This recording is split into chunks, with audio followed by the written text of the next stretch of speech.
that you probably expected me to say the favorite word, Hotep. I don't say it because I have more people to give recognition to than Hotep, and I would prefer to say good afternoon, women. The subject matter is rather important, and I think it's the most important subject that I ever could speak on, and that would be the African mother. I say that because for the African there would be no one if it were not for the African mother. That brings the question among African men particularly, how can the African mother be such without the African father? If you're a Christian, you wouldn't ask the question because you presume it in terms of Mary, and she was supposed to have been pregnant without a man. So if you can be a Christian, then you understand the proposition, and you have lived it, at least you pretend to, by stating that the question of Mary and the question of Christianity is correct. I do not mean it in that context. I said that the African mother is the first human to have had a child, whether she get it from the father. Because since fathers don't have children, not that I know of, and I don't think any one of you presumptuous enough to say that you know a man who gave birth to a child. And that's even if you assume there was a person called Adam, and if Adam gave birth to a child, his rectum must have been seriously damaged. And I don't think that you're willing to produce a seriously damaged rectum for anybody to see or deal with it historically. So considering those facts, I think you will agree that the first person to give birth to a child has been a woman, whether or not it's been the Immaculate Conception, and I take issue with that unless you're willing to say fate, not fact. And fate could be misunderstood for fact. I think that the issue that we are having is the conception of words, the meaning of words. We believe in a lot of things that we dare not try to show anyone. And I think when we're talking about religion, and in the house of religions, I know I wouldn't say anything that would be contemptuous, but I would say things that may be not acceptable. So this afternoon we are talking about the real mother, the real goddess, the real deity above all other deities. And we speak of it in our commitment, whether it be Friday night as a Muslim, Saturday night as a Jew, a Hebrew rather, and Sunday as a Christian. And in either case, in all three of these religions who have denied the birth of themselves, in all three of these religions you find the one in charge is primarily the African man. And in all three of these religions, the one who gives birth to that African man is an African woman.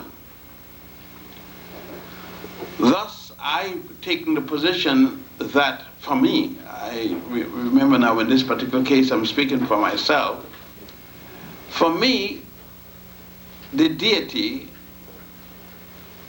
is a woman whom I met. I met the woman who gave birth to me. I met her, I'm sure, the first day of birth, but I can't recall that. I can recall, however, at a very early age, having met this woman, that my consciousness, remember, feeding me, and feeding me through the matter of her breasts. She had two of them, and she was using the left breast, and I was lying comfortable back by her, keeping me in the position and nursing me. I never had the misfortune of using Similac or any of those the attributes. I used the milk of my mother, and my mother never gave me milk once that you bought in the can or anything like that, because she said if she intended to give me cow milk, she would have made sure that I was born from a cow. But I was born from a woman, therefore I should have woman's milk. And since women don't have cow milk, then she fed me woman's milk. I've not been unfortunate like you that feel you have to have milk, and so you would go out and buy cow milk. When I need milk, I get me a woman and I nurse her. I don't go and get a cow,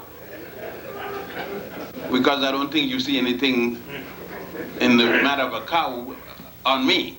We don't relate together. So you may be mad with me for going and getting woman's milk, but I think that was the best. Some of you may think that it's even abominable to speak about woman's milk. That is because you have never had woman milk.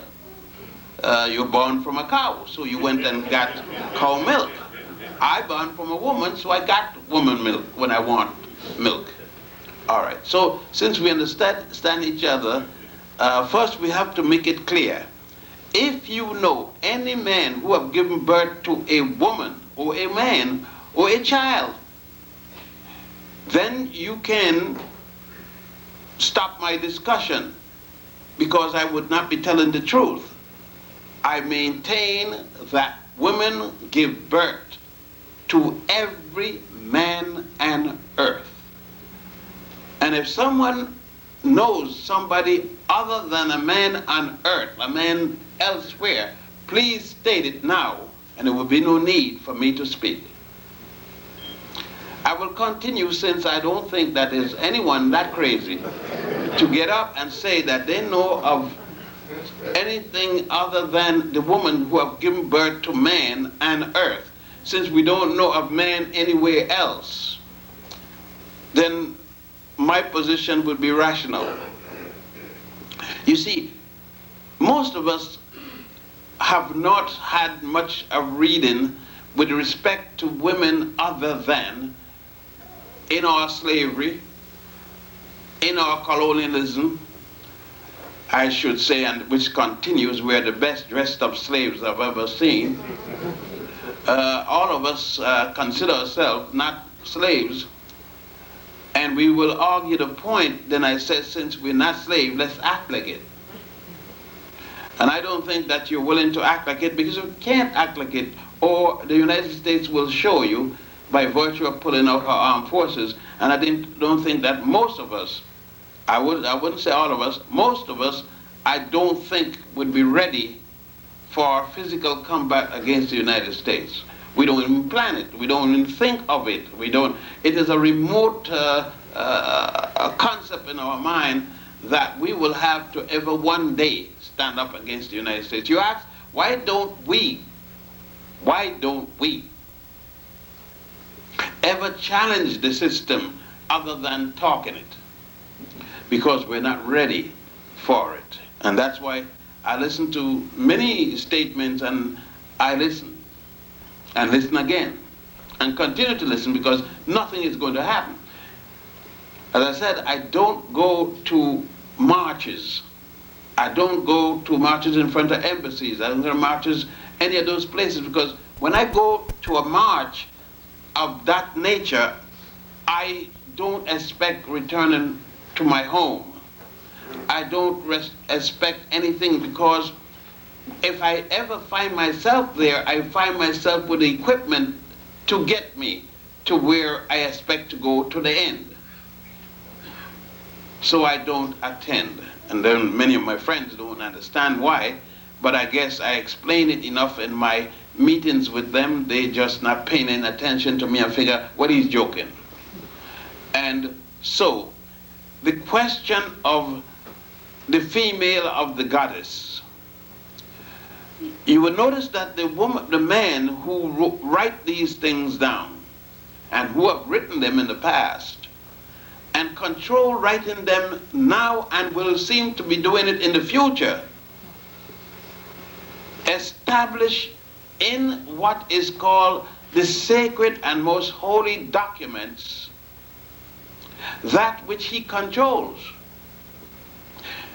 The attitude that went through this whole thing is the one that I constantly question certain, or I say most women, is how can they agree and stand it for all these years?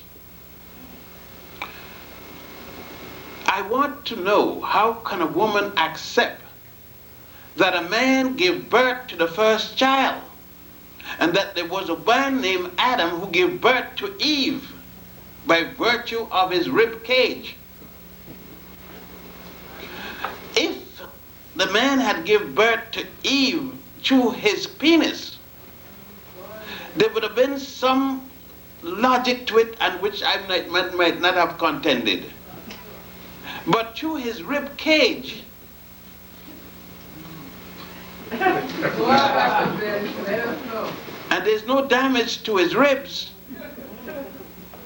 or I tried to reason physically, how could the child have come out, let's say a 3-pounder, I goes as the chance of survival, and the woman still stay and go to church, go to synagogue, go to the mosque every Friday, Saturday, and Sunday, and never question the possibility.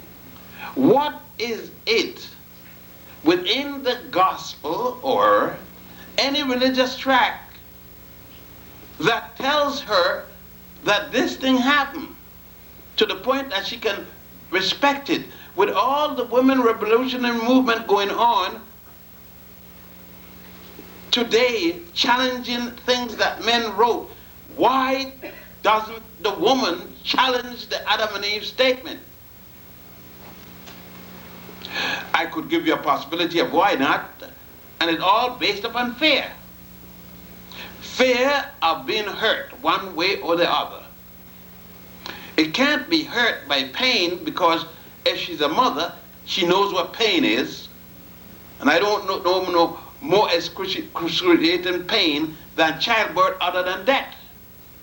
It's a process that will lead to death, and death has come quite often. Then what it is? Conditioning of the mind. It's got to be conditioning of the mind, like today, to sit there and admit that you, a mother, the only one could be a mother in the human race, because there's only one human race. We have make all kinds of aberration to justify all kinds of scheme. But whether you're white, black, brown, technicolor, and even green that you had, you are a member of the human race. And you may vary by being a member of a group within the human race, an ethnic group. But nevertheless, you're still a human race. And if you mate with any other race, you're going to get nothing or maybe a kick. If you're raised with a donkey, a female donkey, of course, Jenny, you may get your brain kicked out. And that's all you're going to get. But if you rape with a woman as white, green, technicolor, you may get an offspring. These are realities. The ethnicity and so forth has been based upon the Europeans telling us in some school and get mad, and we must answer to sort of in the brainwashing. First he brainwashed himself, but in the process I would recognize the ethnicity of people of being germane, because since I can't go outside and create a system that will recognize the ethnicity as being just that, it becomes another race in the system in which I live, and I'm forced to follow this, and I'm not young as I used to be in my teen to challenge the United States against with military forces, because I understand that when you say with your group in consultation, we are going to do this, so many within that group may say yes and not ready to do it. And that among the people within the group may cause the group itself to be damaged beyond capacity to repair their mind from past experience. So when we're talking about God, I think, and the goddess, and since in Egypt there is no God without a goddess and no goddess without a god, all of them have the opposite. But the argument continues up to now as to who was the first, like the chicken and the egg situation, and I've never seen an egg lay a chicken. I've always seen a chicken lay an egg, so I know who come first. Now you may not agree with it, go on with your argument, I don't have time to waste. Thus it is, the rationale for my conclusion is based upon human living and experience. I know that is not too popular around the young, and I don't know who's young, because I'm younger than the man 77. I'm 76. So I could say I'm the young, and he's the old, because it would be a fact. Then somebody would just say, I'm younger than you too. I'm 72, and so on and so on. But what we need within the system we live in is the recognition of reality. And we cannot have this reality unless the men among us are willing to deal with a truth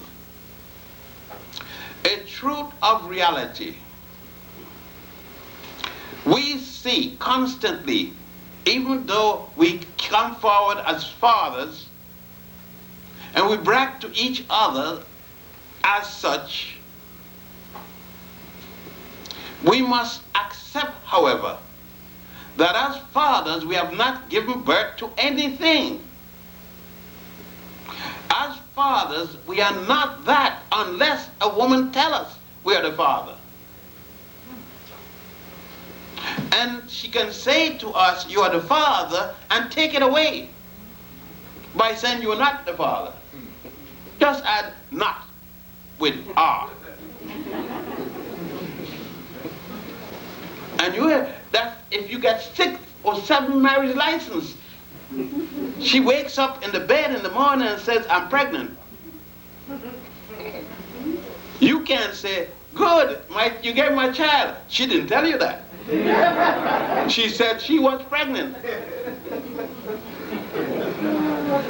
She must add some other words for you to know you are a father.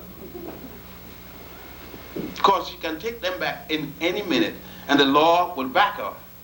He is my husband, he's not the father of my child. She could say that up to the day she gives birth to the child, and 30 years after, 70 years after, you're not the father of my child. What are you going to do about it? Insist that you're the father? People look like a damn fool. The one say you're not the father of the child. That's why I keep him with my wife. I always keep my wife and say, darling, I'm still the father of the child.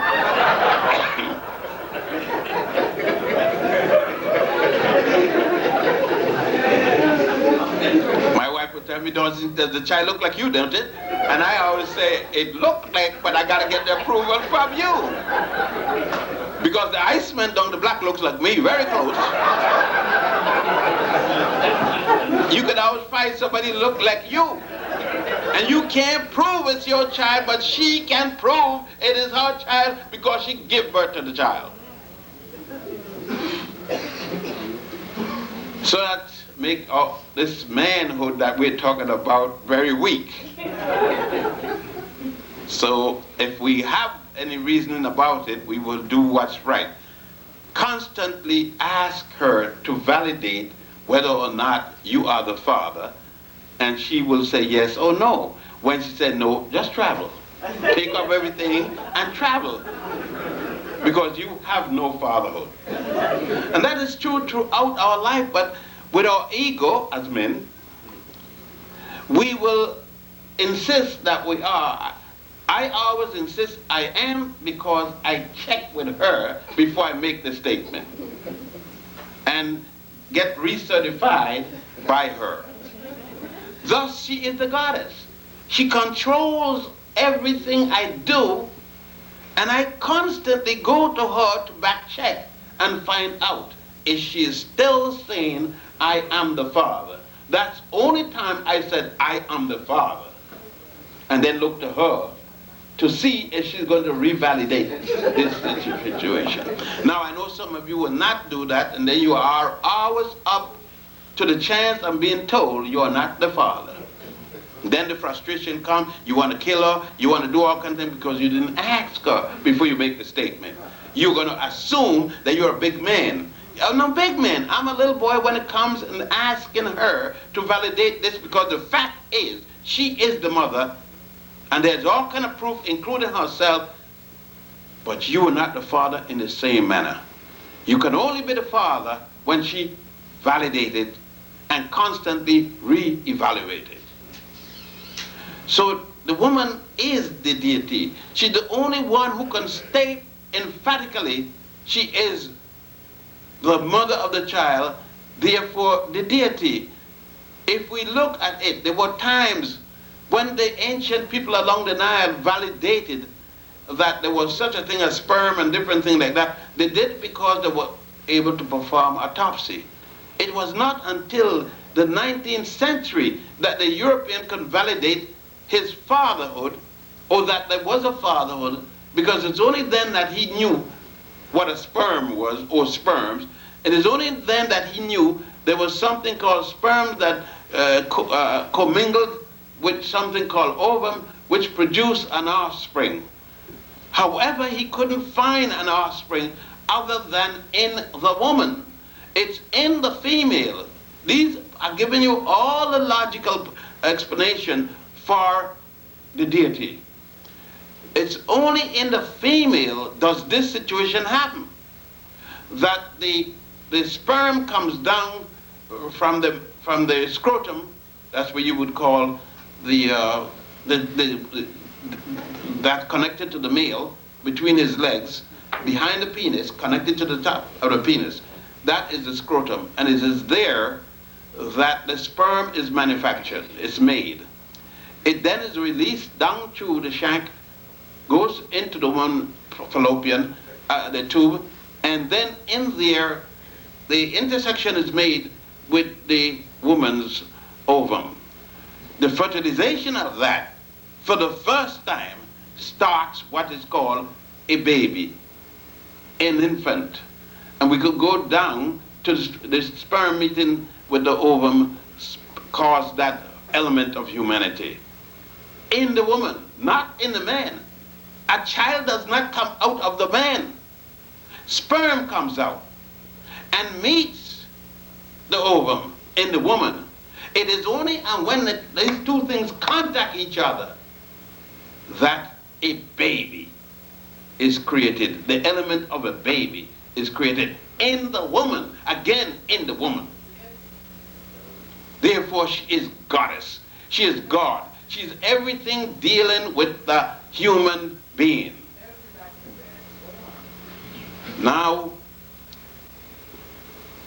we have been taught to be jealous about this. And we created a book called the Bible, the Quran, the New Testament, and you call it whatever you want. It's still the same damn thing. You could say anything you want.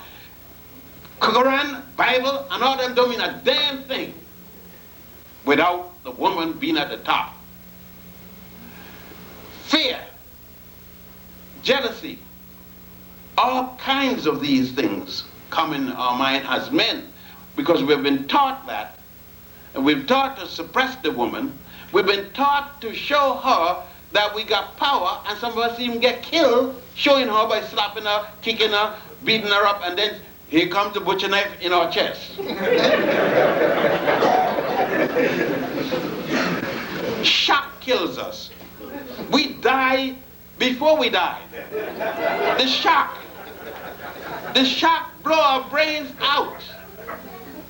And we can't take it. The shock blow our brains out and we're dead before we hit the ground. Yet, the question is, how do we change this? If in fact it is to the opposite, how do we present the evidence to show the contrary? There is no evidence to show. Unless you know, please speak up. I will give you the time to come here and explain it. And if it isn't any other way, how do we change to give the recognition and have a different life? I think that in religion, this is the problem. In religion, the problem is we say we believe, and that means the truth. A belief means we hope to have this be what we care for it to be. We believe we would have it no other way. But the reality doesn't deal with our belief. Belief is a thing that one day I hope. I know I'm not going to see reality. I'm going to see belief. I have acted most of the times on belief. And when I acted on belief, I was accepted. But when I acted on knowledge, the fact, truth, light, I've had to fight constantly because brothers aren't willing to deal with right. Brothers can't deal with right because it takes away from him a position that they've always held, and it would take away the justification for beating a woman. So it is easy for brothers, when a woman tells them, I am pregnant for you, it is easy for him to even whip her. And that's a mild term, to beat her. To crucify her with a stick, iron pipe, anything. He will beat her in that position. She could be 9 months pregnant. As a matter of fact, he'll beat the baby out. And then the other brother said, yes, brother, they're too damn fresh. You had the right to do it because your manhood was threatened. What it was threatened when he was his mama? His manhood was threatened long before that. His manhood was threatened when he was a lay dot. Not being able to see by the human eye. His manhood was threatened. All she had to do is flush his ass down the toilet bowl.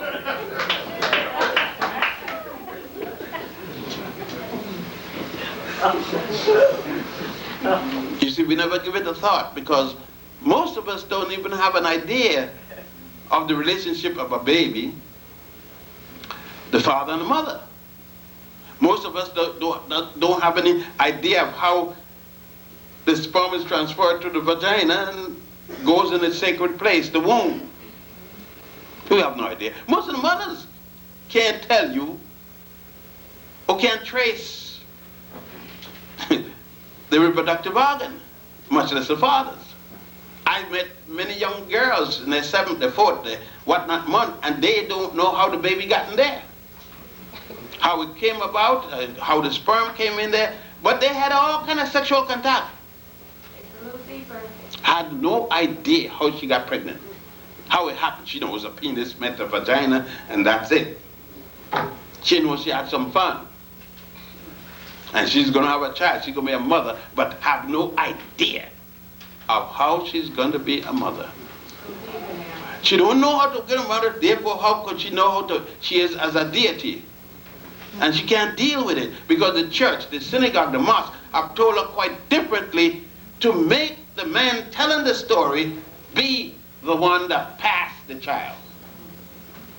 And the story is, I pass a child and the woman have the child. So the woman become the container to deliver the birth and had nothing to do with it when she is in fact the one who's going to give the birth. The one who's going, in her, the baby is going to be made. She's going to deliver the baby because without her, there is no baby. It's a different thing. Do we then change to the truth? And when we change to the truth, does it now make the woman act as the man is acting now. And that's the riddle that society is afraid of. Society knows how it's acted all this time. And should it correct it, isn't going to reverse. Because are we in society ready to teach the truth? I don't think we're ready to teach the truth. It doesn't justify, excuse me, justify the behavior in which we're doing right now. So, what do? We do what we are supposed to do in many other things which we can't do. Then do we stay in the position that we are? I should say not, theoretically. Although I recognize my wife, and if I pray, I'm going to pray to my wife. I know that sounds difficult to many of you. Yet you can go home and eat what your wife cooked. You can go home and take her treatment when you're sick. You can go home and she could do 101 million things for you which you won't go and do for yourself. And then you could pray to a hole in the wall. You could pray to a belief in the sky wind. And you can't pray to her. She got your child nursing and doing whatever. But you can't do that. But you could go and talk to Mary, who has been dead and gone umpteen years ago. And you can't tell it to your wife, who you've been laying with every night, every day. And then say, he sounds weird for the truth. But he doesn't sound weird to lie. Because we're all lying. He's right in step with the truth, because the truth is a big lie that all of us telling. And when we get up and tell each other, Holy Mary, Mother of God, we can stop there. Mary is the Mother of God. Did I say Holy John, Mother of God?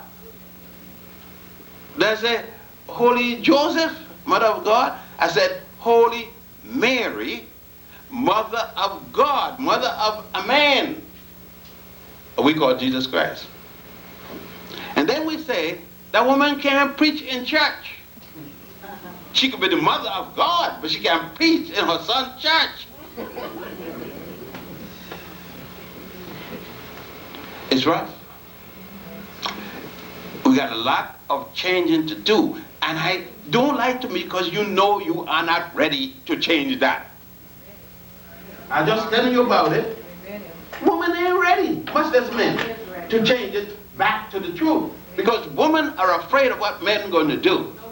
If we come home and say, you come home and say, look, you are preaching something wrong, I want to change. You get an ass whipping.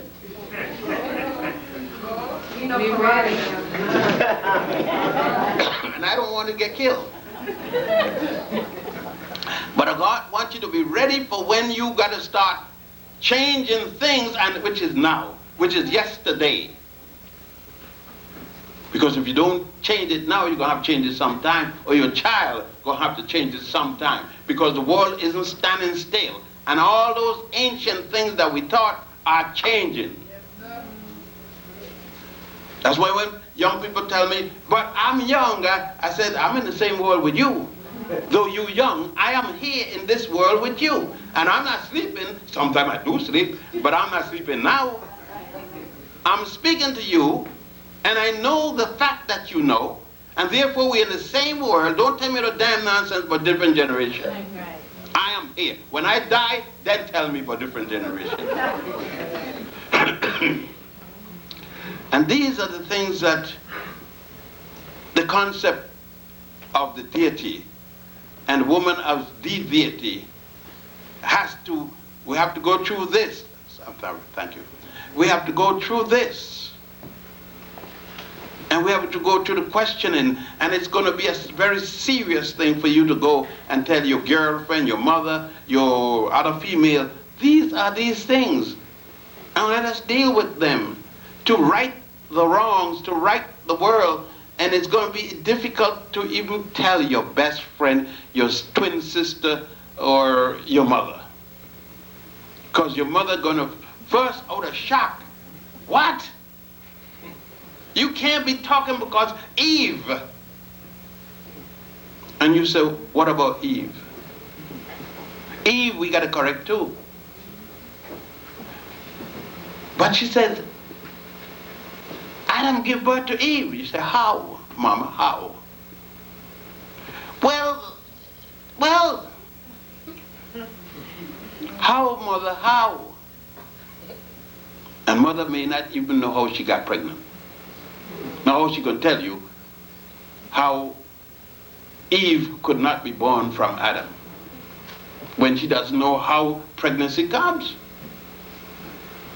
It's sad, isn't it? When we have millions of young women getting pregnant each day and they cannot trace the reproductive organs. Know nothing about it. So it means that we have to have an educational process that includes this. That with our politics, there must be education that deals with our socialization. We should have it in our sororities as well as our fraternities. Birth. Just the subject of birth. How does birth come along? And you'll be surprised how many of us have no concept at all of childbirth. And we are the fathers of 15 kids, 10 kids. I can't tell you how number 1 came about. Because if we could, there'd be less violence in the family. Less women will beat, less men will beat women, especially when they're pregnant. It'll be a traumatic change with our relationship. Then women can feel safe to take a ride with any man driving down the street, 3 foot of snow, snow all over the place, can't get, and the man stop the car, you will get in. Because then you would not be afraid of your brother. As it stands now, you will get in a car driven by a lion, an African lion, and take a chance that that lion has eaten and don't want to eat you up. Then get into the car with a brother who has eaten already, but you know, as you get in and sit down, the first question, what color drawers you got on? That's the way it goes. Because we have been socialized that we don't say, oh, look at that goddess. Coming in, goddess, have a seat. Where do you go? To my home. Drop you off. What can I do for you? Tell your husband, when he sees a goddess, my goddess, give her a ride to the house. Right. Like I've given you a ride. That would be the good, because you aren't held up. You aren't abused. You got driven home. But it'd be hard for the company, because the automobile companies would not be able to sell as many cars, because many women are no scared anymore. They could get a ride home. See, they will cut down the trade. So it will be too bad, and men can't afford that to happen. It will be too comfortable. They wouldn't be able to have enough jails. And you know, I mean, what's going to happen if we don't have those jails anymore? There's such a calamity is going to come from us giving recognition to our sister. I'm no sister to her. Then they find out that we have to reevaluate relationships in the family. So when I say, that is my sister over there, you say, but doesn't she have a child for you? I said, yes, she said so, and I accepted it. And how she's your sister? I said, she's my sister. Oh, wait, man, wait. How could she be a sister of yours and have a child for you?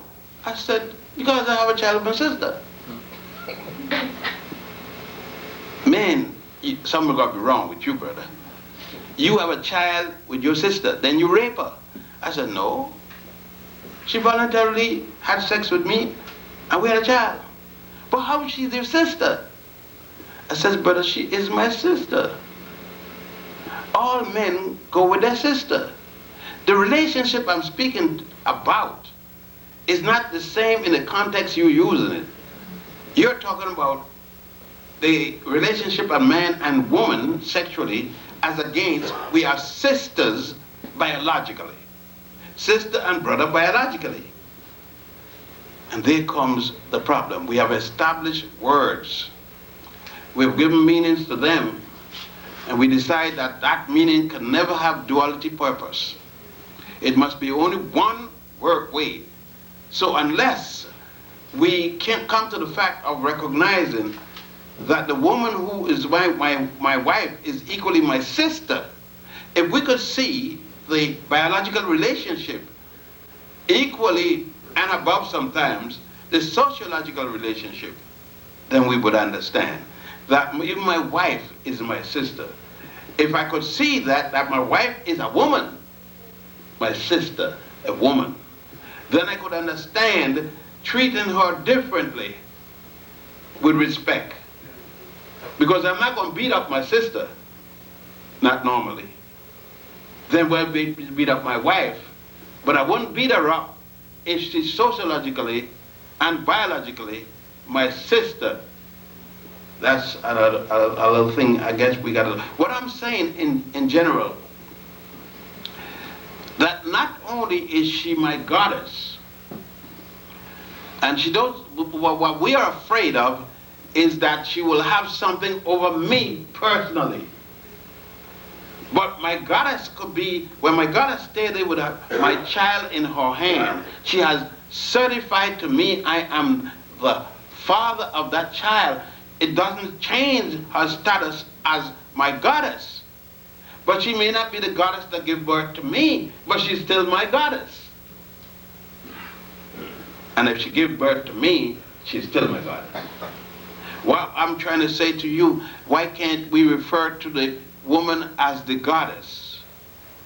Why it has to be something we don't see, something we can't prove, but have adopted because we met people saying it and can't justify it.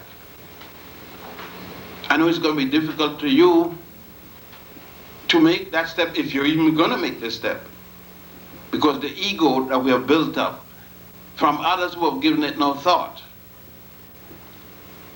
is hard to put down. We've developed a prejudice against our sisters, our women.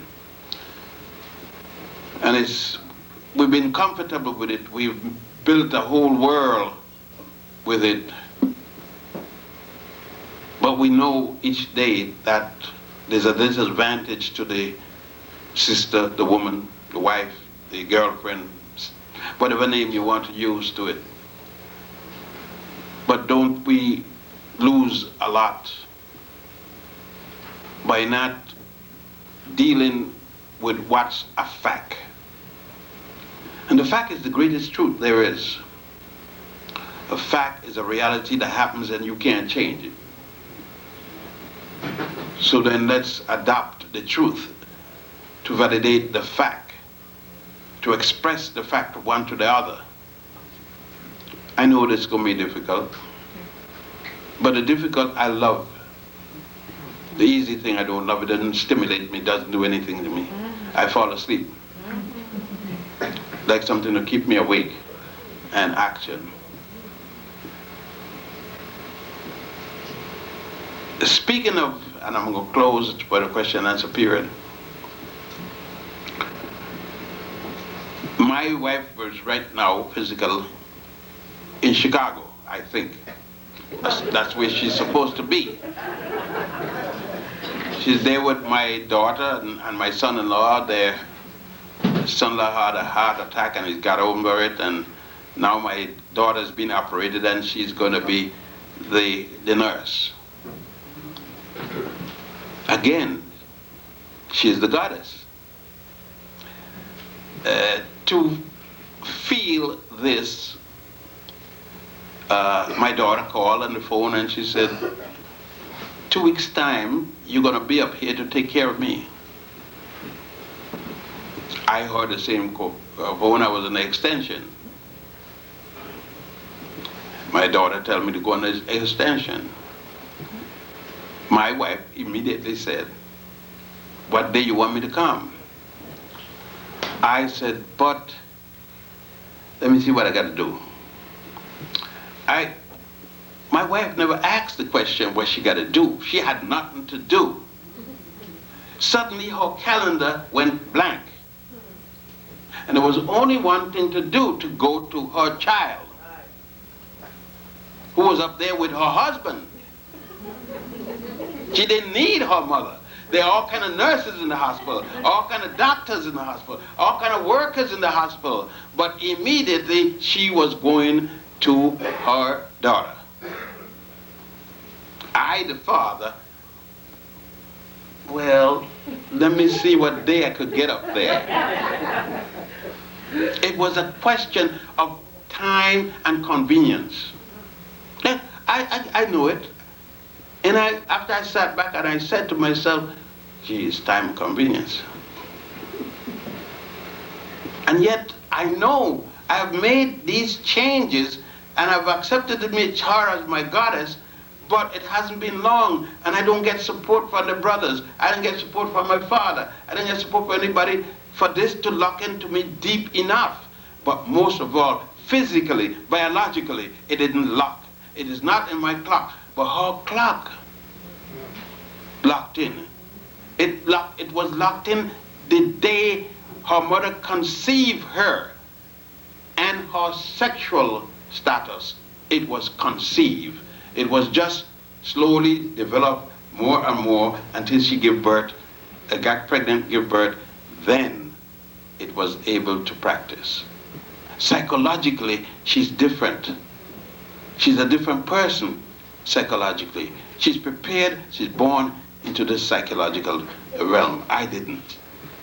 And we can't give recognition, unfortunately, for our reality. We are poor, we're sad indeed. And then we look at the elephant, we look at the lion, we look at the dog, and says, we are above them. I wonder when we became above them. How different do we behave that is above them? And who set us up over them? And we got a nice story. God put us in charge of the animals and everything. You're a damn liar. And I know you're going to defend the lie because it's comfortable. But let us stop and try to examine the truth. The truth couldn't be beautiful. And it will probably make us better with each other, to get along with each other, to be more loving with each other, to recognize our limitation, that one is not over the other. Yet at the same time, if we got into an airplane and there are 2 men in the cockpit, German in a commercial plane, one is put there to be in charge of the flight. If the other one say, I got as much flying ability as you, I'm in charge like you not gonna make it. Or you're gonna die. Because the two of them can't make up their mind on where they're going, because each of them want to be in control of the plane. We could make accommodation to live with each other, to recognize the one who's better able to do a certain thing. I know that my wife used to say at the end of the month, take care of the bill, do this. 1 month I willfully did not take care of the bill. I stood in Egypt and she was here. And she called me in Egypt and said, the bill is to be paid. I said, don't pay it. You wait till I come. I'm not coming. Don't pay it. When I came back, she said, you know, they came here and said, I said, and what did you do? I paid the bill. I said, you know now how to pay the bill? Yeah. I said, then you can pay the bill when I'm not here, right? You're not going to call me anymore. Yeah, but, I said, you learn to pay the bill. And women can pay bills. Like men, you could give birth to a child. You could give birth to a child. Then you could pay bills. I just trying to show you that our socialization has been to suit the governments, to suit those in charge of us. And they're in charge of us because they set up themselves in charge of us.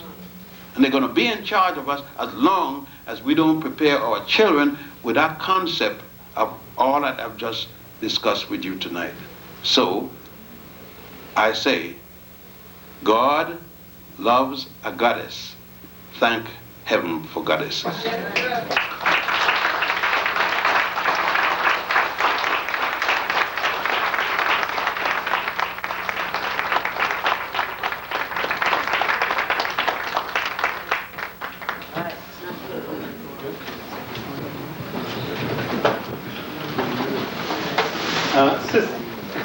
Sisters and brothers, Dr. Bennett kept it deliberately short because I'm sure he's willing to invite as many questions as possible. So what I'd ask you to do is kindly line up on this side for your questions. No? Okay, whilst you don't have to be afraid of Dr. Bennett, you won't harm me. Whilst you're making up your mind, Dr. Ben, would you kindly discuss about how the Egyptians conceptually developed this whole idea of the woman, goddess, male-female god, goddess concept from the Egyptians? I think that we need to mention before the Egyptians, you see, one of the major errors we've made, and we've made it because when other people came in, and we didn't, at least I didn't know, that the proliferation would be where everybody would call themselves an Egyptologist after the first trip, and some before a first trip, after no trip. And reading one book, and they would write another book, and I thought they would come and know what it's all about. Then we too did not have the opportunity to develop this. And we would act like the European come in, take over, and tell the world what's going on. Thus, it became everybody looked to Egypt for every answer.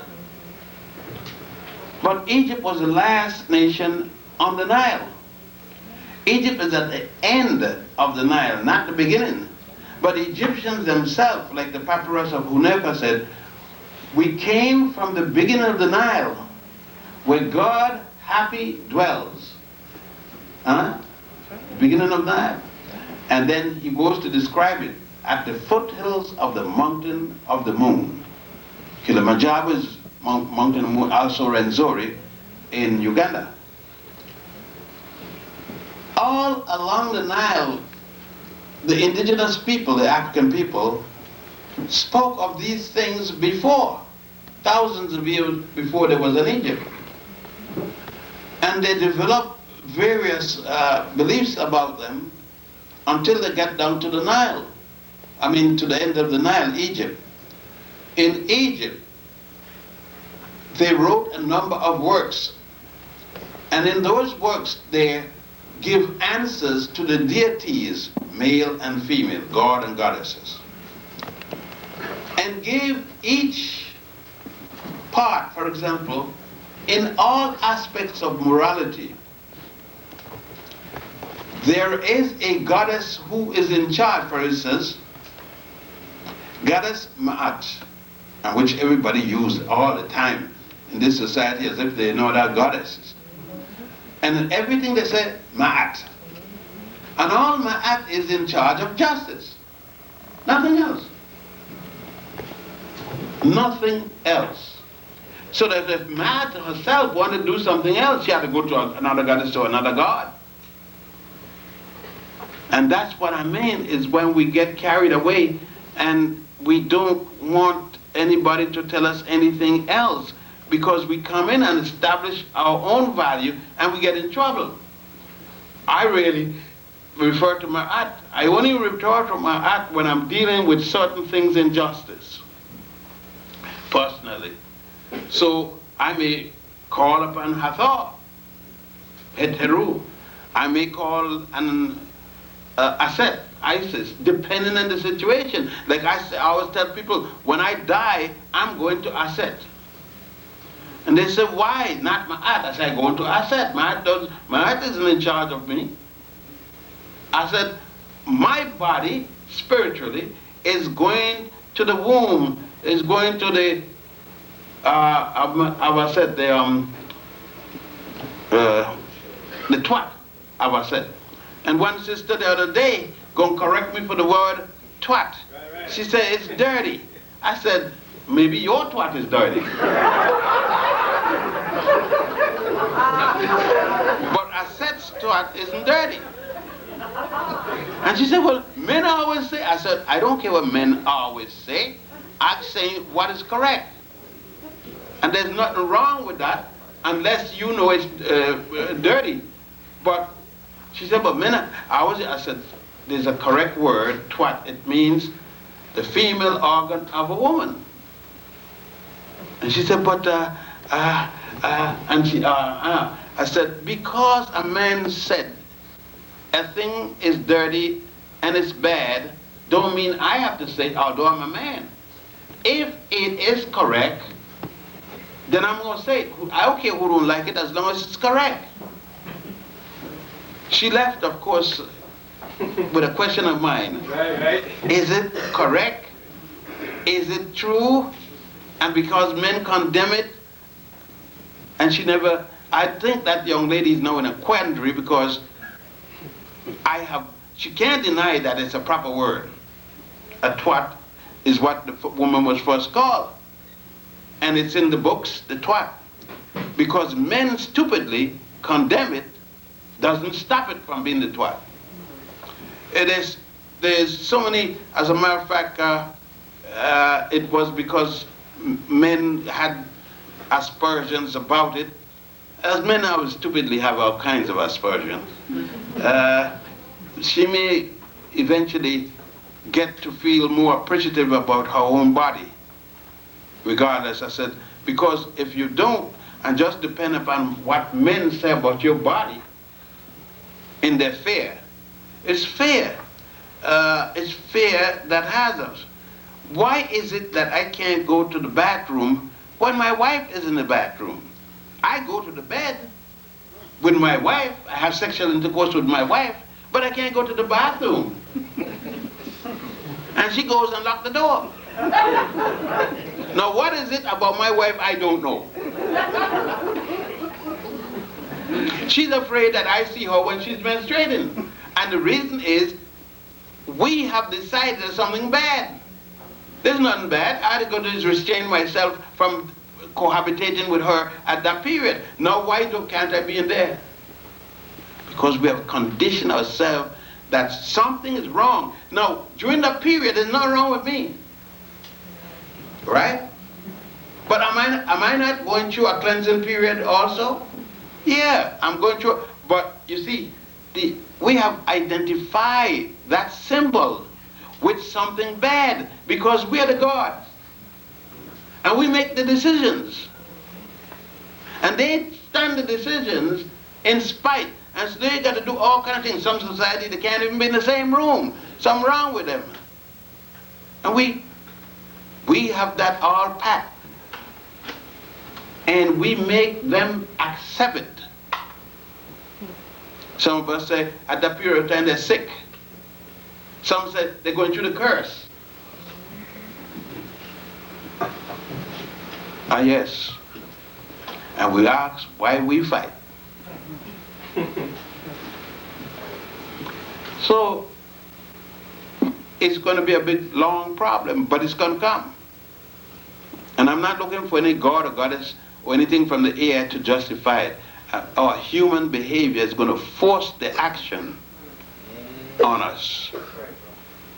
The reality of time is going to catch up with us when we're going to make changes, as we have made many changes before. You just think that, do you see the women using the micro minis? And the gone past the micro minis. Once you used to tell a woman, your slip is showing, and scared, you had to go tell another woman to tell that woman her slip is showing. Now her drawers is showing. And you could go up and tell her, look, your drawers showing. Huh? Do you realize that when Lindsay was mayor of New York, women was going to jail for wearing hot pants? You forgot it? Women were sent to Staten Island as punishment by the judge for wearing hot pants. But men were wearing it, hot pants, and never went to jail. Now look at the woman, the same woman out there. Then we correct something, and we said people should wear whatever they want. So men and women are wearing hot pants. More than that, men and women having the same man.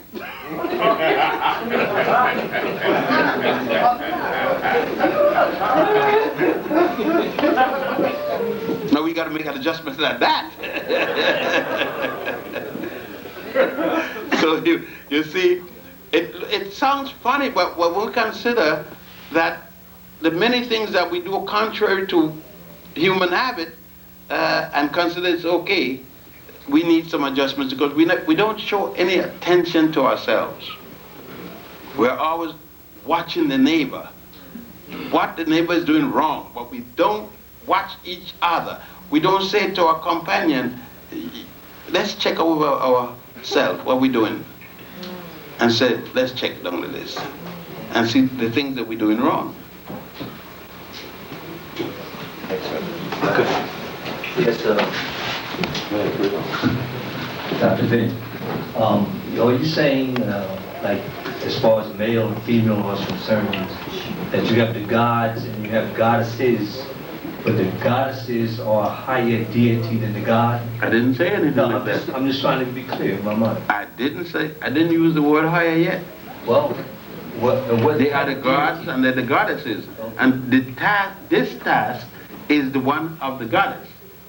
What you said, this task? Childbirth is the task of the goddess. Oh, okay. Then we must, and the recognition of childbirth is to be given to the goddess. Okay. But I got kind of confused about the deity. You got confused with who is higher than whom, and that's the big issue. Yeah, I thought you was... The issue between man and woman is who's to be in control. You got no problem about God and goddesses. Our problem is who's to control. Control. That's the problem. I might have got a little confused because you were saying that men have a little problem in saying, like, praying to a goddess. Yes. If I'm gonna pray to my child, I'll pray for my child. Who am I to pray to? The man? No, I'm just trying to be clear. Yeah, I'm getting you clear. You see? No, I'm saying, are we saying that on a singular basis, or is this plural? On the singular basis, the woman is greater than the man when it comes to childbirth. Oh, the childbirth. That's what I'm talking about, childbirth. Life. Maybe I just... To life. Life. Well, that's the part that I thought that you were saying. Like she's saying here, she's saying life. Life, it is life. The baby is born, it's life. She gives birth to life. So why should man have a problem with the goddess? No, I truly don't have a problem with goddess. And above all, I don't have a problem with God. Above all? You know, no. Well, definitely, I don't have a problem with God above all. I have no problem with that, but I don't have a problem with goddesses either. Above all? In the place. I said either. Okay? But I thought we were more or less addressing a singular term than a plural. Now, it was termed as a higher deity than the other. In life, it is the higher. In life, she is the higher. Now, since you're bringing it out, in life, in given life, she is the highest deity. I thought that's what you were saying. No, I didn't say it then. I'm saying it now. Well, I think in life. I think in life. You were saying that. In life. I think that we all got that. No. Thought. You got I think that. a lot of us had it. Did you get that? You should go and listen. Well, it seems.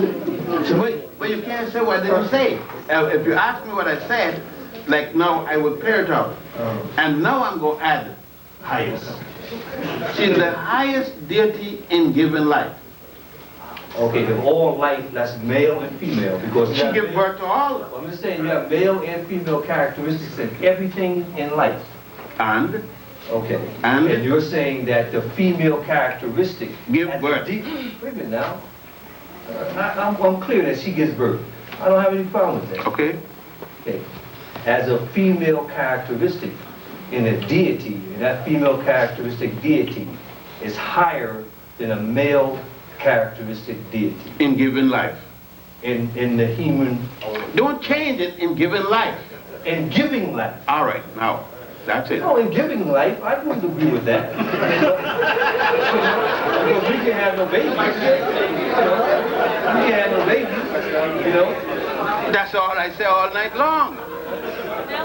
That's all I dealt with all night long. I told him exactly what I want to But say say. what was really bothering you. That's it. Well, he clarified, he said, in giving life. But right, the problem is, truly in man, is that it's the Try to give her the woman. microphone so we can. Listen, come on. You don't share this deity.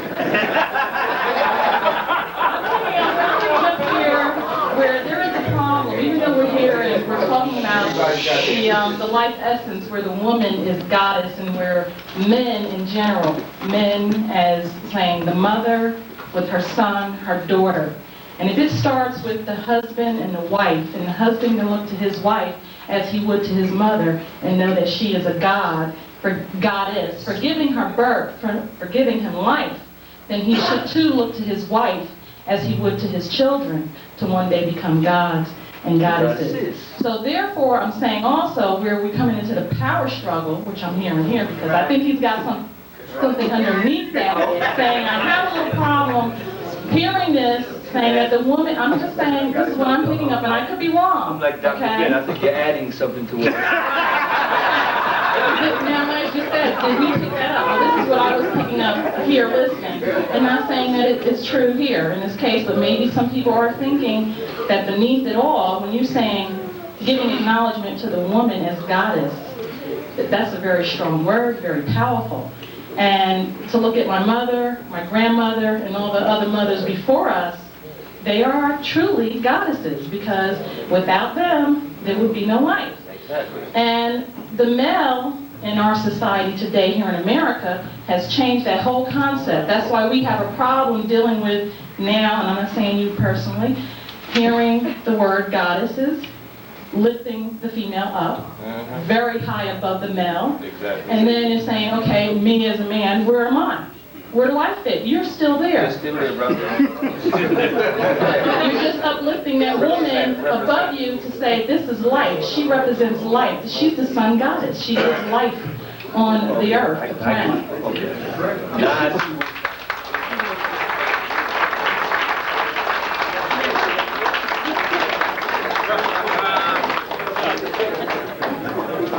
Good job. No answer. What you're saying is that female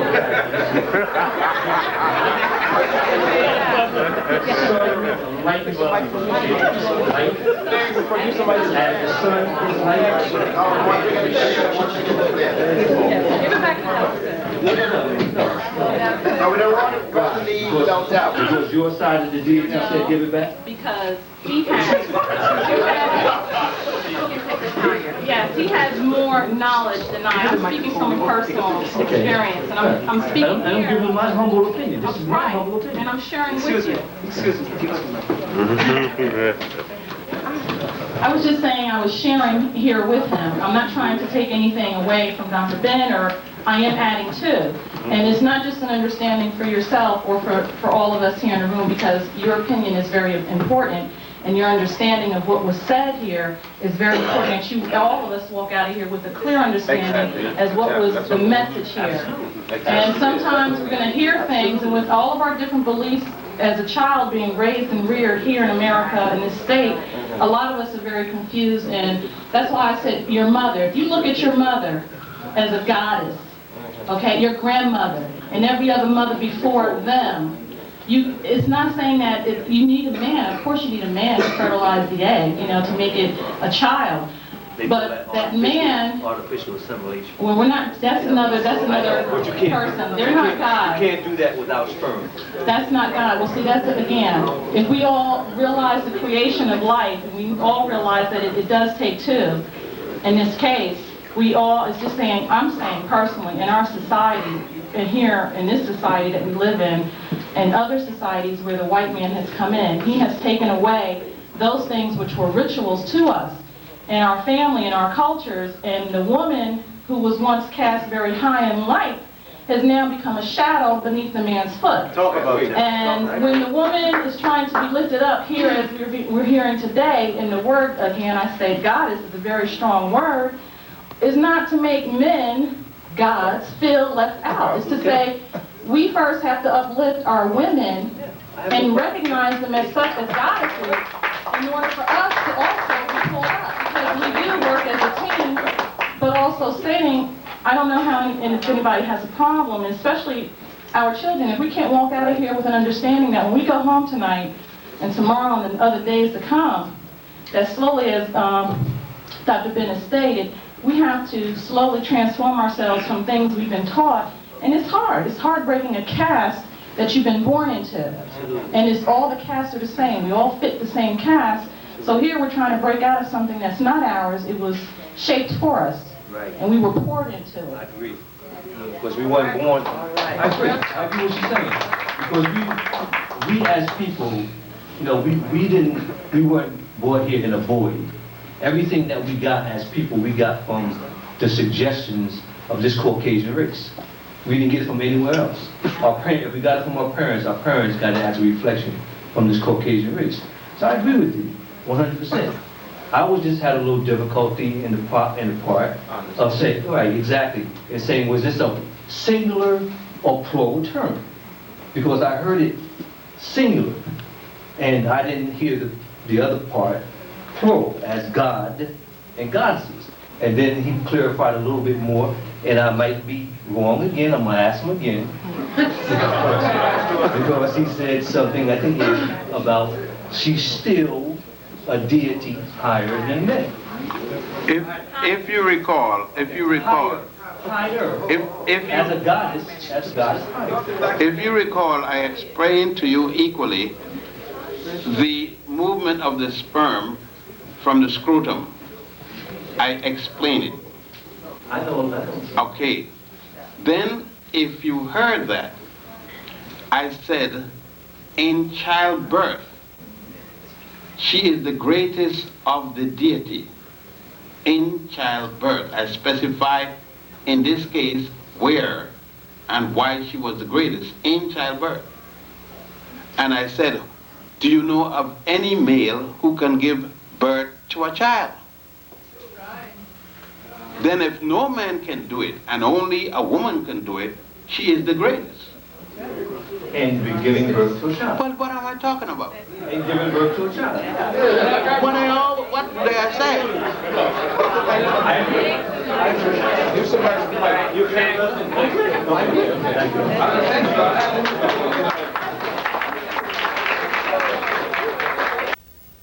Any question?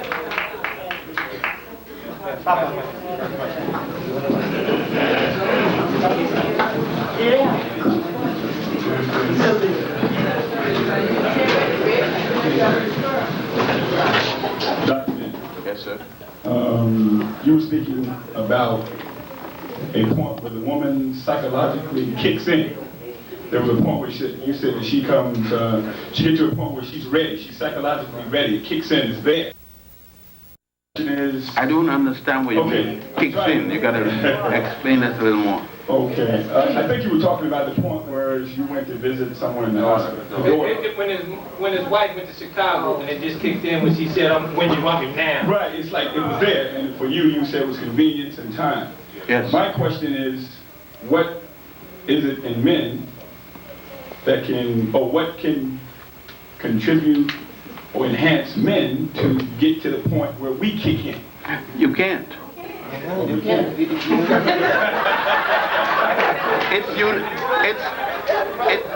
It's unique. It's unique to your biological reality. A woman that doesn't have to be trained to have this. It's part of the biological makeup. And you can't change your biology to suit by training it. It's there. Or it's not there. Thank you.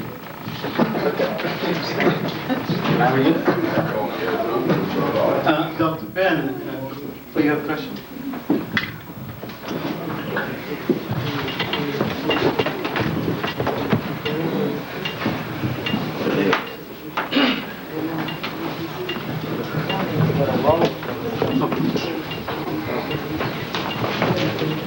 I give much thanks, Dr. Ben, for your presentation this evening because we are in a serious transition and this is one of the most important things.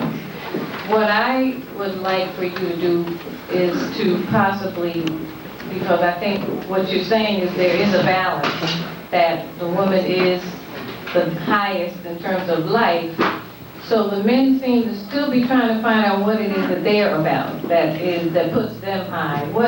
Could you give some examples of some of the things that the man, as the God, puts him at a higher position in his time that allows the balance as God and Goddess? It's very easy if he's thinking, while she's giving birth, the family is there, the little children. She can't give birth and take care of the family at the same time. Or in the food, different things like that. It needs somebody. And he's there with her. Now his role is, his paramountcy is there. She can't do what he's doing then. He is the highest at that time.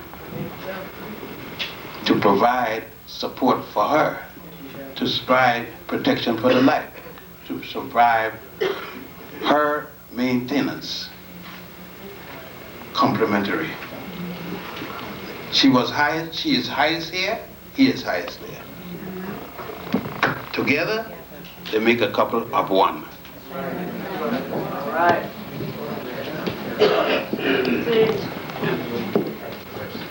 Questions? Dr. Ben, a couple of weeks ago you assured me that I was conceived by an immaculate conception. I was also. But you didn't allow me to finish.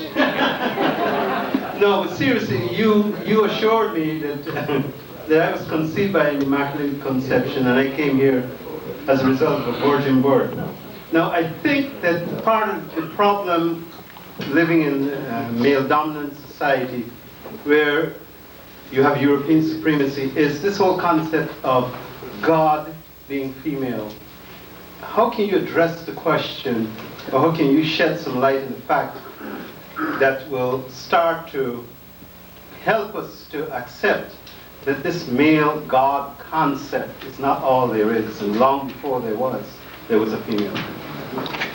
What we forget is that in the language process, that there are many languages where there is no exact term for a female as against a female, a male and a female. In certain languages, there are genders, male gender, female gender. As a matter of fact, that was the hardest thing in Arabic to get in my mind. That between knife and fox, there is genders. In other languages, there is no such gender between a fork and a spoon. And some language makes the difference between a male and a female with the fork and the spoon. What is dominant here is our culture, how we are culturalized. And our culture is based upon the experience that we've had in our society. And it depends where the society is and what's around us, impacting on us. For example, I said to you in the case of the Immaculate Conception, what is an Immaculate Conception? You see, we immediately deal with the sexual experience, male and female, and come back again. The man is afraid of any woman who has had sexual intercourse before him. with another man, somehow he believes that the first man with a woman is the man. He forgot the Godfather. There's a term that we have in this society, says the Godfather, G-O-D, father. The Godfather had sex first with the wife and told the husband she is okay. We forgot that marriage long ago was always between the youth, young people. First, because they almost guarantee children. Second, because they both had no experience and didn't know what to do. And the Godfather was a relationship to the marriage that made sure that both understood by showing them. So the Godfather used the woman first before the husband. You say, well, what? Because the man is also going to become a Godfather. And he's going to use the woman before next man. You understand? But immediately for the society, it would be difficult for a man to understand the Godfather having the woman biologically first. Not realizing that that man, to become a Godfather, got to be married. And then he will also do it to the woman first. So the Godfather was always a cousin of the family, where the relationship remained. We're still family. Now, that sounds strange to us because we have passed that. Not better, not worse, but we passed that stage. And now the Godfather generally is not even a remote cousin. Some guy that I met, we became friendly, and he's the Godfather. You see? Some society, we forget that some society, for instance, in some society, and in my particular family, when the father is dead, the uncle becomes the father. And is never referred as an uncle. He's the father. Some society, when the father dies, the oldest brother has the right to be married to the wife. All kind of different arrangements that would sound funny to us, but our arrangements sound funny to them. And we have to recognize these other things. For instance, I live in Egypt, and in Egypt, your first cousin is the most preferred marriage. Everybody trying to get married to a first cousin. It's the strongest marriage. Why? Let's say my mother and your brother and your father are brothers and sisters. When I marry your daughter's children and you marry my father's children, we marry. The chances of us breaking up is very rare. When I do your daughter some wrong, she calls her mother, who's my aunt, and her mother says to me, boy, what's wrong with you? You getting crazy, stupid? This is my aunt.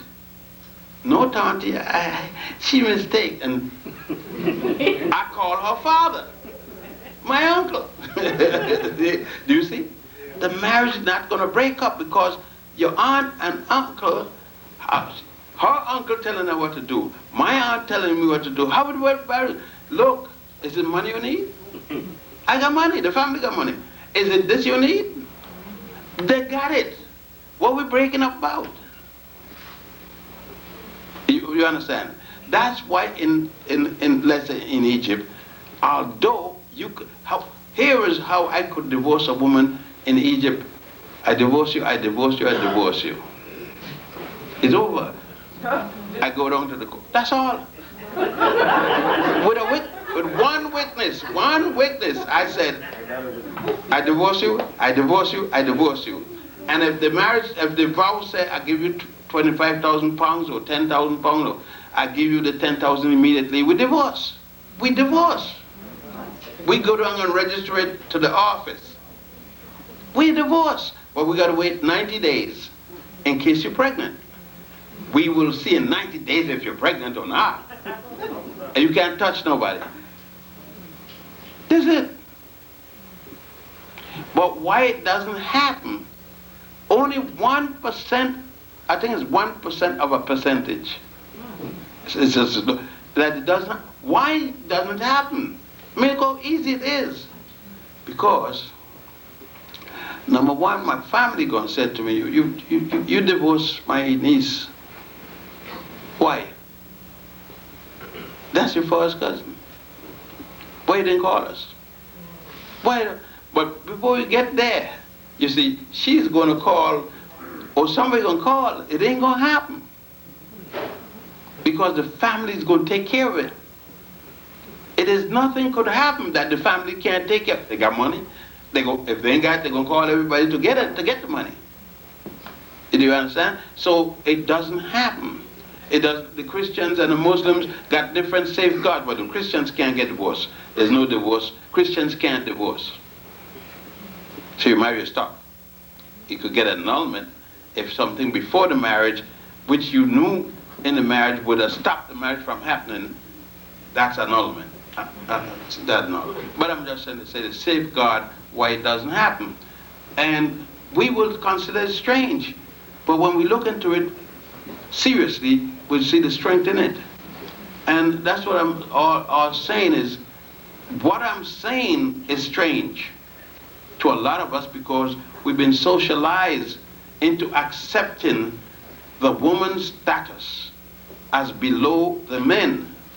And then you can't speak of anything in which the woman will be higher than the men.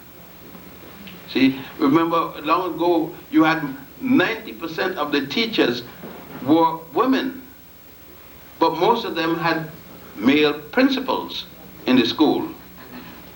And it was when they make the first women principal, people said, what we happening now? The world going to an end. They told us there'll be days like this when the world going to an end. You see, it isn't the world wasn't going to an end. Our tradition of male superiority was being threatened. And we were no longer comfortable. And there are many other traditions will have to change and will fall by the wayside. So I'm saying, this one which did us the most damage, and with our family, and with the way we see children being brutalized as a result of the lack of this kind of understanding, it's best we change it now rather than suffer that much more.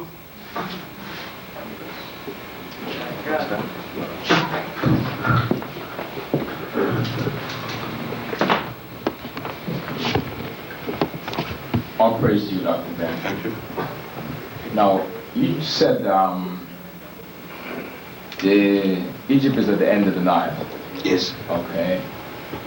The people who came along the Nile, who came from the mountain of the moon, the foothills of the mountain of the moon, their traditional way of living and their concepts, their God concepts, was it developed further by the Egyptians? Was it raised to a higher level? No, it was raised to a different level. Different level. Not higher. Not a higher level. Because you can't change it, you can't make a God higher than the God. God is the ultimate. Or the goddess is the ultimate. So right when we trying to emulate what the Egyptians did and trying to make that as the paramountcy and waste of time. Waste of time. You can't be somebody else. You could take some moral guides. You can take some essence of what they did, and add it to what you're doing. But you can't be an Egyptian tomorrow, because you would have to have the same circumstances to be that he had. And I don't think most of us are going jumping on a donkey riding all around the place.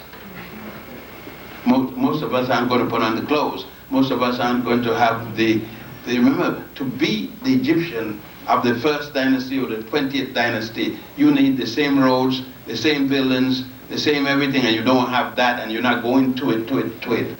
You do it, you still have this where you live here. Now, what you could do is to draw some of the principles that he had and put it with yours, and then see if it fit. But you can't live his life or her life. You see me, that's his, this is normal for me to act myself out. And then don't say her first. That's common behavior that I adopted.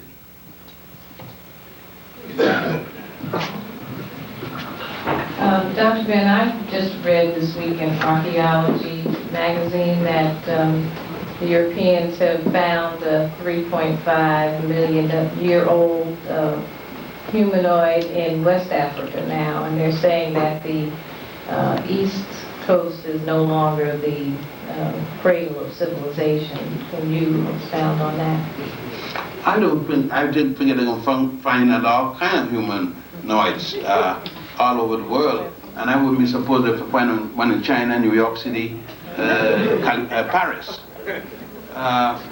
See, I am not one of those that caught up with the one cradle theory or the two cradle theory or so forth, and I really don't care where they find people, because I realized that one time people were just people.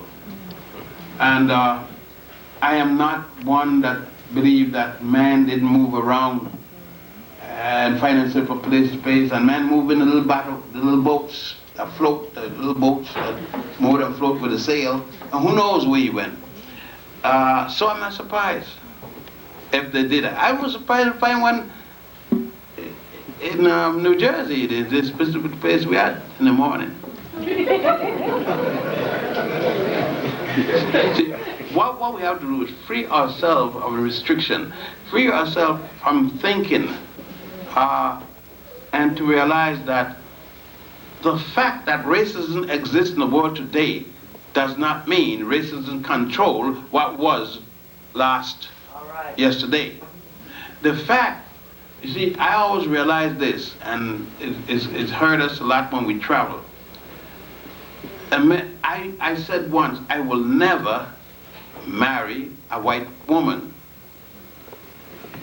A man says, jump up in the same lecture and start cursing the Greeks. I said, which Greeks are you cursing? He said, all Greeks. I said, including them 10,000 years BC? He said, yeah. I said, but they didn't have discrimination. They had to have it. The white in it? I said, brother, did people being white make they automatically had to discriminate? Yeah. I said, I can't talk about it because we have the ground. You see, we believe that at all times the world was divided black, white, brown, yellow. Nonsense. Discrimination and what we're talking about, or put a person in chain and all that kind of thing, that's recent, very recent. 500 years at the most. And I'll add, let's make it 1,000 years. Okay. But beyond that, it doesn't exist. Because when you tell people that Rome had black emperors, Septimus Severus, Caracalla, Honorius, those are the three. From Africa. When you tell them the Roman Catholic Church had 3 African popes. You tell them Germany had the patron saint of Jarvis Maurice of Aragon was a Nigerian. And so on, they're stunned. England had a black king, George III rather, who fought against George Washington. His mother was Martha, and his wife was also a black woman. They're stunned. They're stunned because they're not. See, we will pick up hearsay history, but we don't do any research. And we read one book and say, I got the history. One book. And this is the problem. If we understand, I would not marry a white woman under these conditions in the world today. I wouldn't marry a white woman. Do I feel that white women are inferior physical to me? No. Socio-politically, I'd be a damn fool to marry a white woman. Right. And that's the reason I'm talking, not that she's inferior or superior. You must understand the basis in which you say you're going to do a thing or not do it. If in the morning discrimination leave the world, there's no problem to marry a white or green or pink or blue woman if they were. Understand clearly what we're saying before we go ahead and do it. And therefore, when you talk about 1000 BC, I know I can't think about discrimination in the sense that we're speaking it today, because nobody lived that way during that period of time.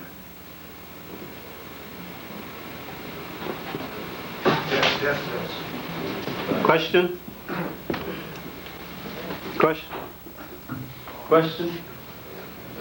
Okay, Dr. Ben, let me see if I can fill in another question. Now that you said that, whenever we see a picture of an Egyptian, we always see Nefertiti and not Nefertari. You don't see Tari.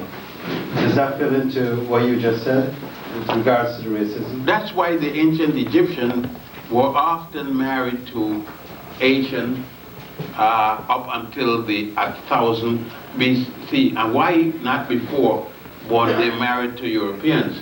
There was no European in the world.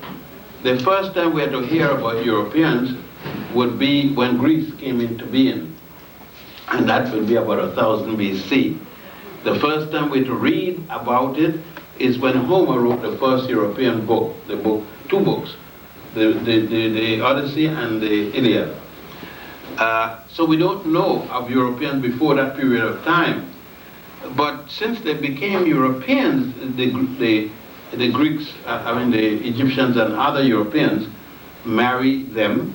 They had contact, and the contact developed to the point that once Greece took over and Rome took over Egypt, there was no doubt when you look at the pictures and so forth that there was that integration that took place. And I hate the word integration because it sounds as if one thing could deal with next. Human beings going to bed with each other is an integration, that's sex.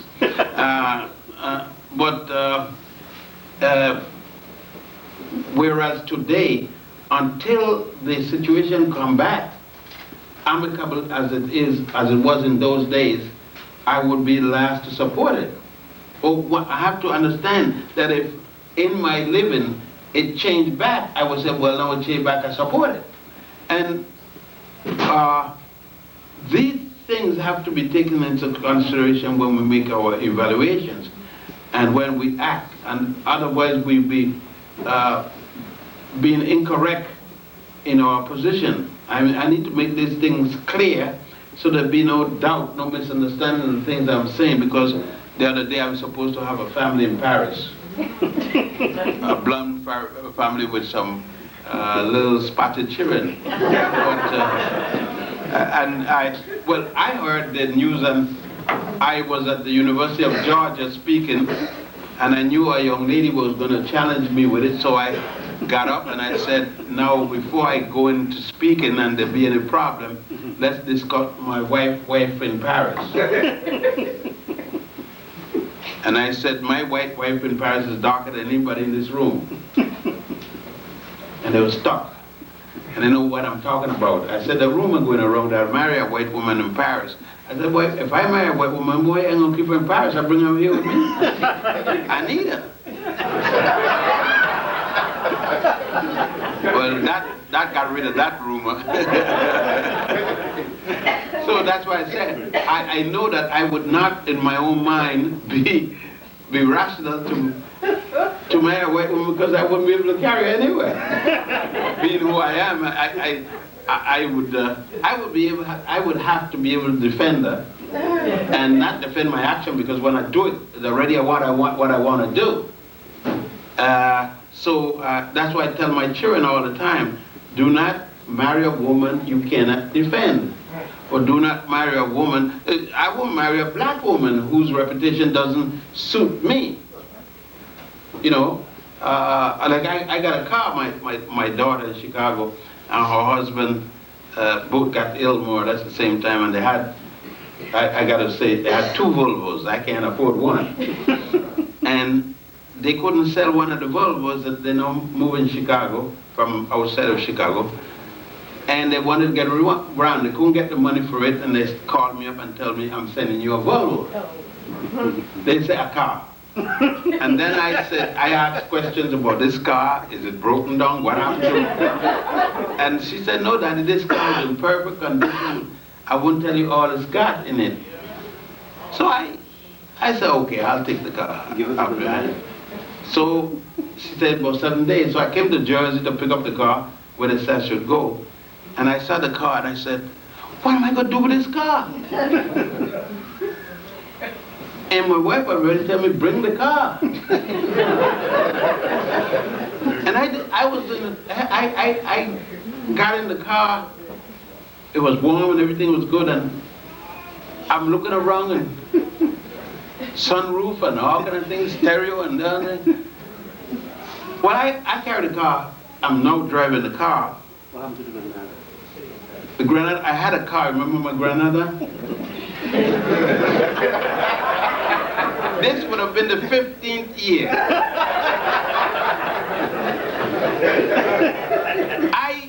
I gave away the car to make sure that I could see it. I gave it to Dr. Lewis. And I'm seeing Dr. Lewis almost every morning with the Granada. And certain days I pat the Granada.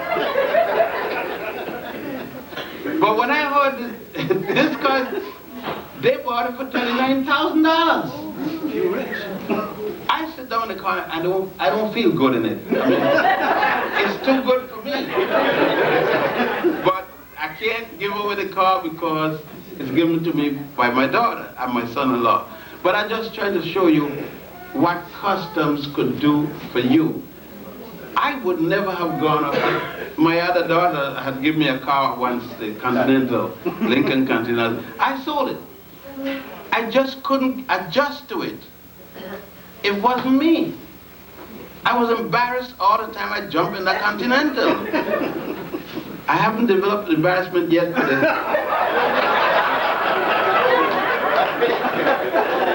I am much older. And I can't stand a rough car.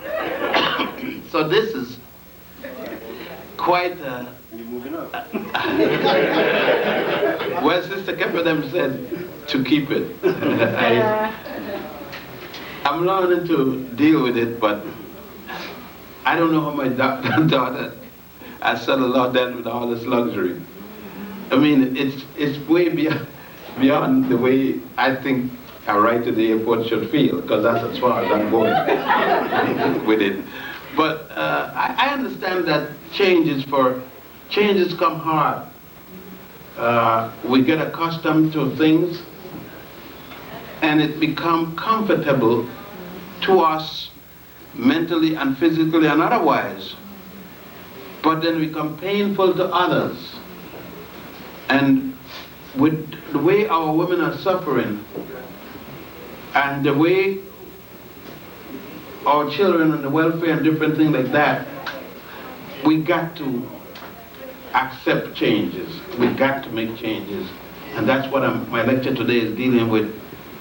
Not the handful who benefits from whatever's going on, but the vast majority of us who suffer as a result of what's going on.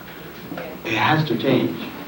And all my lectures do is introducing the brothers and let the sisters know that we are trying to make some changes. It's going to be difficult because just the language, like a discipline.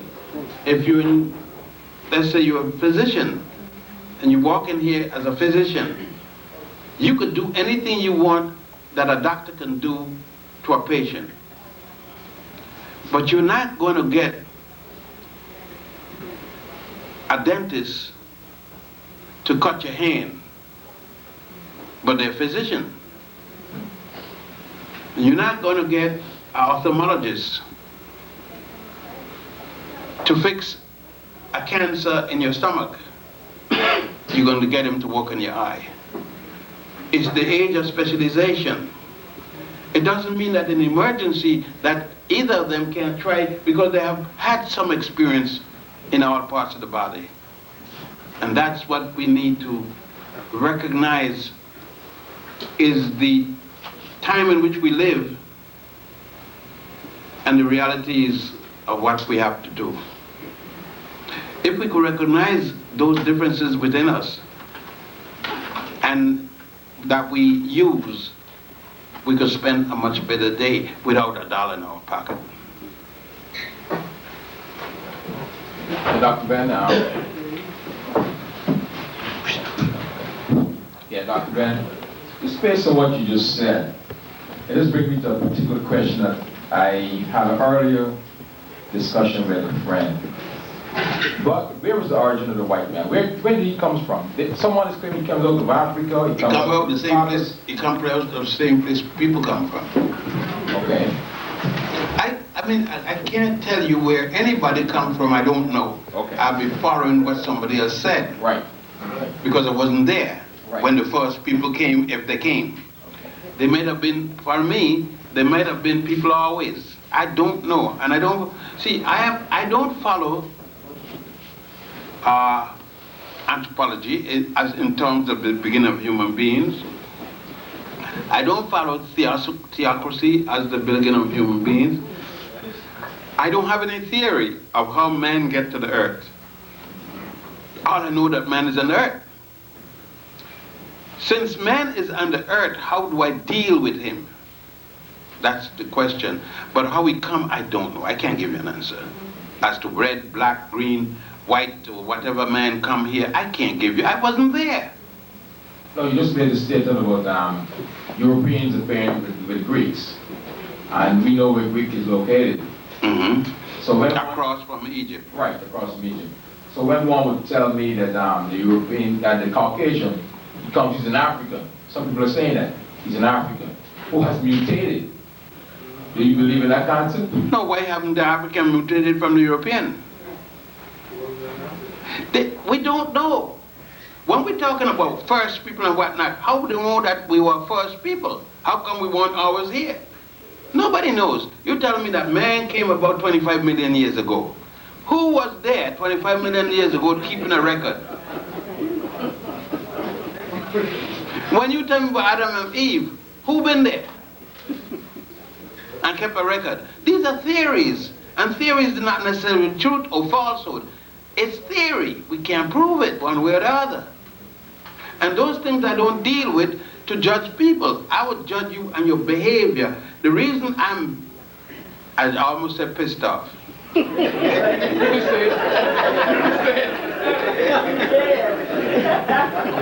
the European is his behavior. His behavior now.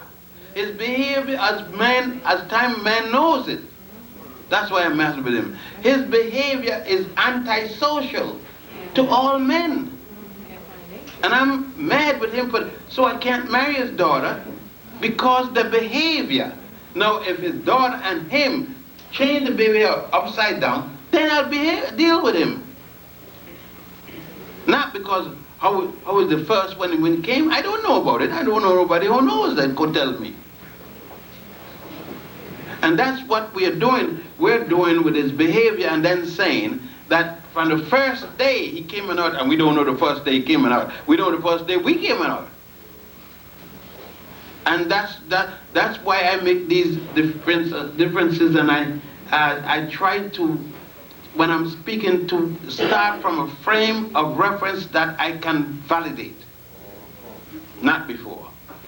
And that's why I challenge the way, like Muhammad said, that the white man came by error when the black man was trying to make man, a black man by the name of what? Yaqub. And he made the formula wrong and a white man came. Now, I'd be a fool to go preaching that to somebody. I wouldn't tell a donkey that story in fear that he'd kick me.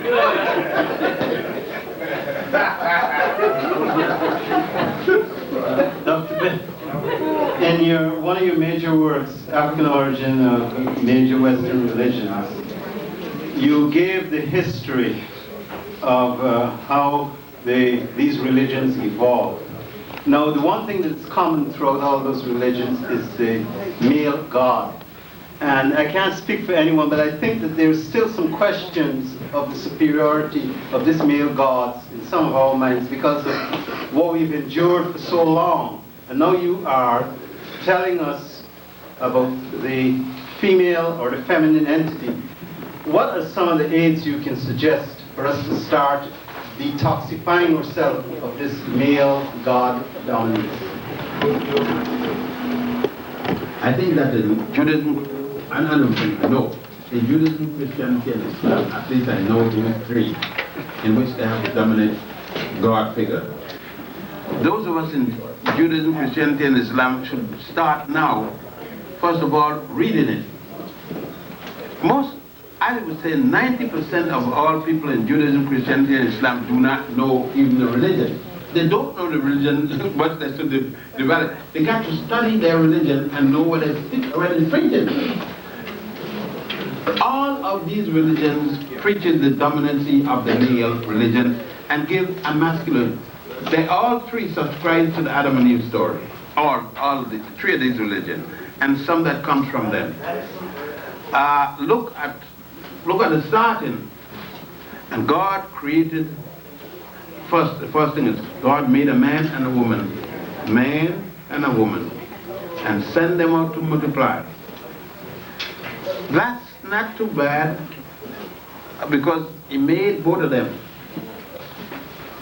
Genesis 2, however, God have a second thought.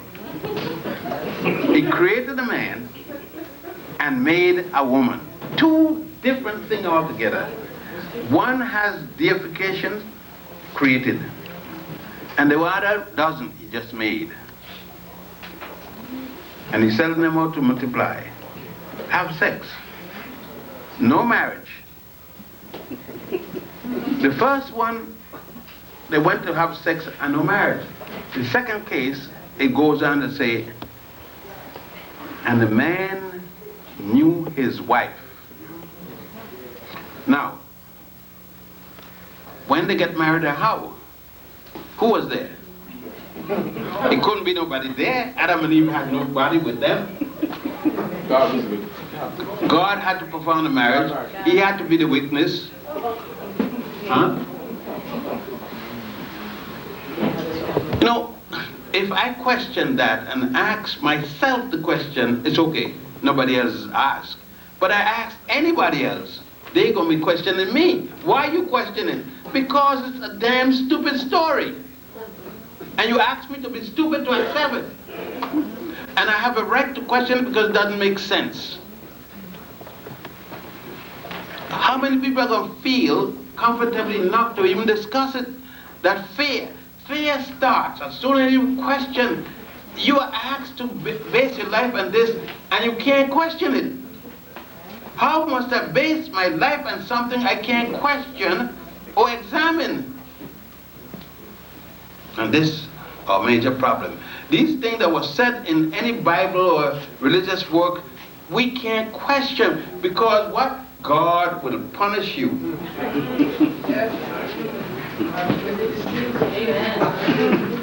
And that's the big issue. The issue is our fear of God punishing us. Would you punish him? I punish you with ease. And God. Because if God loved people as it says, but then I got to remember, He couldn't have loved Lot's wife and turned her into a bag of salt.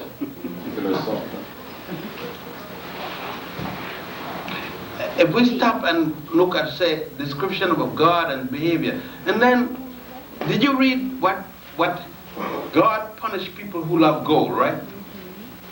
Right? But heaven is paved with gold. The Bible said, precious stones, gold, beryllium, diamond, that's how heaven is. That's Africa. You're talking about Africa. you see, if you bring this to people and show them how heaven is paved,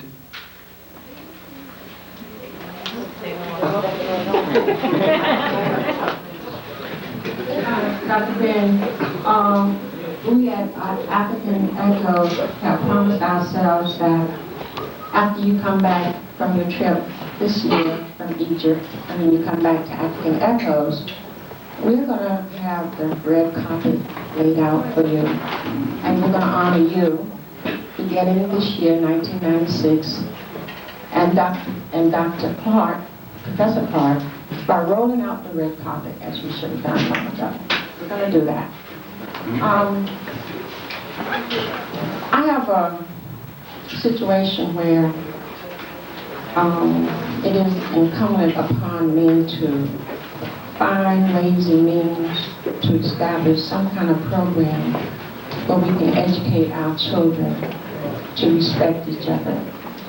And I see that the one thing that can rightfully do this, or righteously do this, is the next time you are in Egypt, you take your microscope. That would be next Sunday. Yes. I'm going to Egypt next Sunday. Pull out your microscope and fine-tune the writing on the walls and come back to us with documentation of, and the word was spoken and things came into being, and she said thus and thus and thus and so. We would be so grateful. I know where I should find it would be in, I don't know if it's there, but I should find words to the effect should be at Abydos, the Holy Land, or I should find it. There's a three possibility. I don't know if it's there. I think it may be there, thing to that effect. At Aswan, in the temple of Aset, or as I said, Abydos, in the temple of Setaiwan, and the last place where I should find it is at Dendera, the temple of Het-Heru, that is Hathor. If I don't find it in those three places, I don't think I'll find it anyplace else. I will promise you to look. I have an idea it will be in Aswan, at the temple of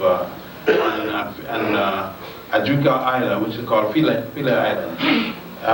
I know where you can find the priest taking the baby out of the woman, and that's at the door, going to the backyard, to the side yard. And I think it's there, because that's that extreme position in which that is happening right from the Holy of Holies. If I don't find in those three places, I don't know where it exists. See, that's what I'm saying. I can't tell any piece of literature where anything is said in that manner. I know things that you can see and understand in the presentation, the artwork, where you can see that and make the assumption. But that would be the closest. I know you quoting from the Bible, the Western Bible, Judaism, Christianity, where the statement God says. But I can show you where the God, there are scenes of heaven where Tiacha speak of, I spoke my words and everything happened, or the word was spoken and everything happened. That I can show you, possibly in the little thing that I'm doing, my manuscript. Yeah, because I got the manuscript with me. I can show you that, where the gods are saying it. This particular God is saying it. And three different gods, all the gods, when they came, said, I spoke, and therefore I was. I can't recall where it's written. I'm supposed to announce that my educational, Nile Valley educational tours would be 15 days, July the 7th to 21st, August the 4th to the 18th, August the 18th to September the 1st. And the tour, 15 days is $2,530.